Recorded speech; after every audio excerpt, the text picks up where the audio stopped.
ब्रह्मानंद मंदिर हे इंडोनेशियातील सर्वात मोठे आणि भव्य हिंदू मंदिर असून 9व्या शतकात मातराम राजवंशाने हे बांधले होते।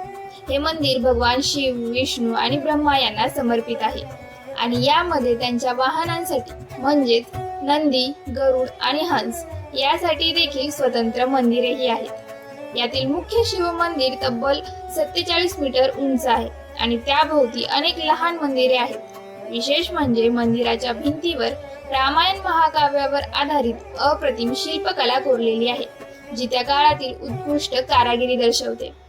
हे मंदिर केवळ धार्मिक महत्त्वाचे नसून युनेस्को जागतिक वारसा स्थळ म्हणून घोषित करण्यात आले आहे। प्रत्येक वर्षी हजारो पर्यटक आणि भाविक येथे दर्शनासाठी येतात। आणखी एक आकर्षण म्हणजे रामायण बॅलेट। येथे संध्याकाळी भव्य नृत्यनाट्य सादर केले जाते, ज्यामध्ये इंडोनेशियाच्या पारंपरिक शैलीत रामायण कथा जिवंत केली जाते। इतिहास, कला आणि अध्यात्म यांचे अनोखे मिश्रण अनुभवायचे असेल तर एकदा तरी ब्रह्मानंद मंदिराला भेट द्या। अशाच ऐतिहासिक आणि अद्भुत ठिकाणांची माहिती हवी असल्यास आमचे पेज फॉलो करा आणि आमच्या YouTube चॅनलला सबस्क्राईब करा।